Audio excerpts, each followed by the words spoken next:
Hello, students. Hi there from beautiful Finland, where they say, hey, hey, which is an excellent hello here. I love it. Here is about a month ago. Here I am in Costa Rica painting those 50 feet worth of images that I had previously made a video about, and hopefully you saw. Again, the idea here is that I'm starting really, really loosely with just surface manipulation and mark making with no plan at all. Just getting rid of that blank surface in hopefully an interesting and fun way. No stress, no feeling of that masterpiece syndrome where, like, unless you have a great idea, there's no point in starting.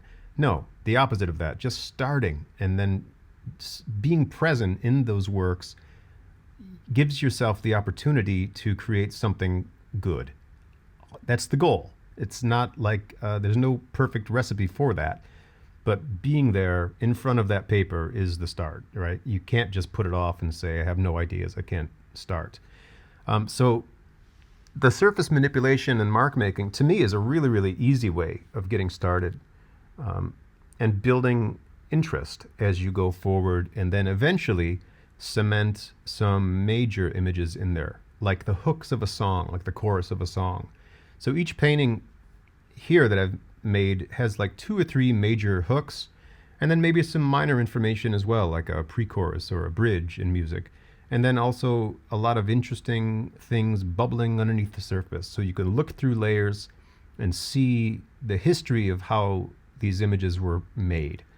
That, to me, is something fun about looking at paintings. I want to see how they're made. As I've said many times, I don't like it when I see a painting it's too simple to see the process. To me, that's not as interesting. It's like a joke you already know the punchline to. It's like, how many more times do you want to hear that same joke? It's not amusing anymore. So that's something that keeps me interested in painting, is building those layers over the hours that you spend on one particular painting, but also over my lifetime of making art and making paintings. It's like continually interesting to me, and I hope you're on that same journey, because it's a good one.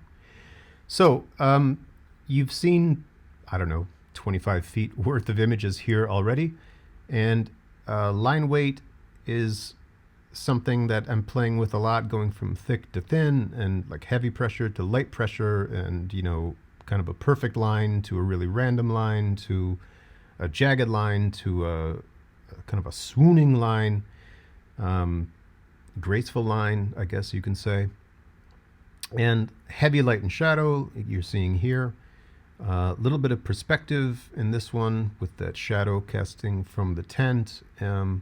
This is that incongruous style of composition, or juxtaposition is another way of thinking about it.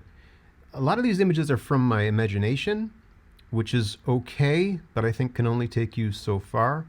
And then another important part to me is like this fork right here, working from a photograph, so that you have specificity, so that you know where those highlights belong. You're not just making it up. And I like the contrast between the two. So sometimes things are out of your head, and other times they're from a reference.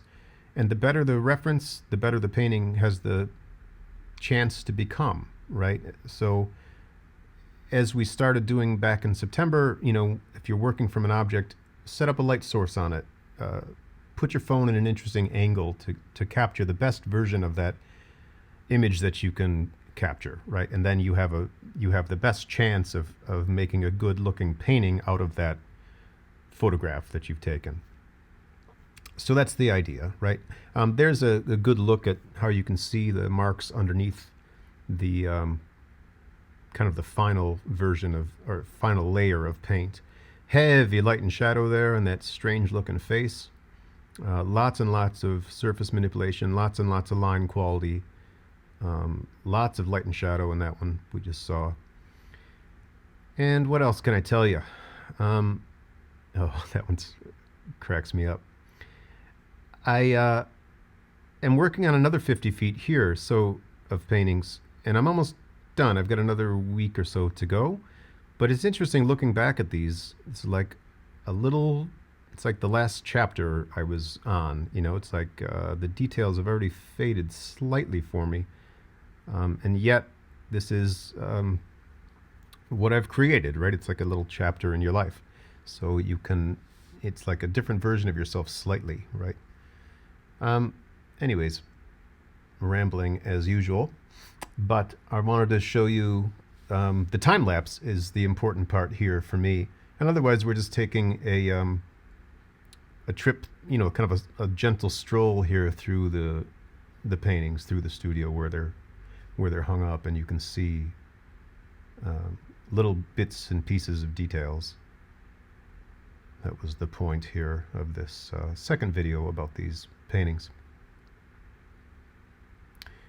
You know, when I look at them again, a lot of that orange paper is still showing through, and that was one of the ideas on working on a colored sheet of paper rather than white, is that yes, that color will poke through.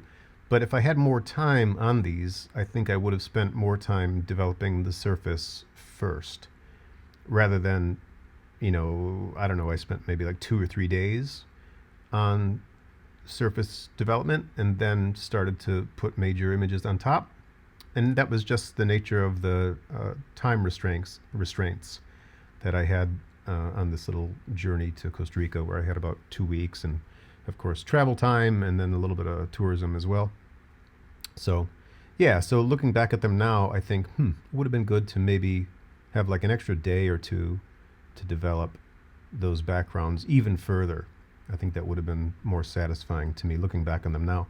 Although they're fine. They're, you know, you can always go back and fine-tune things and overthink things and criticize yourself and all of that. But yeah, just looking at them, I think, okay, if I had to do that again, what would I do differently? And maybe that's one thing I would suggest to myself, like develop those surfaces a little bit more before you start with the major images.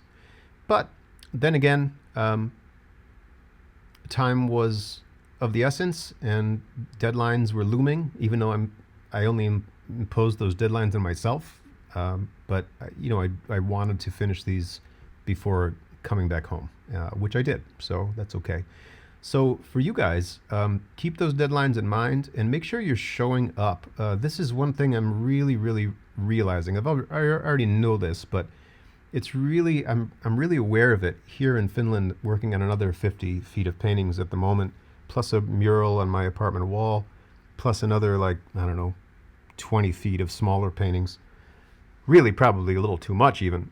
But there's been many days here where I felt like, not sure I'm into it tonight, you know? And then, of course, I realized, well, that's why I'm here. Come on, get up and get going. And I go to the studio, which is not like in Costa Rica where it was right next door. It's like a little bit down the road. And I'm pleasantly surprised once I start the act of painting. It's like things start to develop, things start to happen that I wouldn't have expected. And it happens time and time again. So hopefully that's a little bit of encouragement to you as you guys finish up your AP course. And I will talk to you soon. Bye-bye.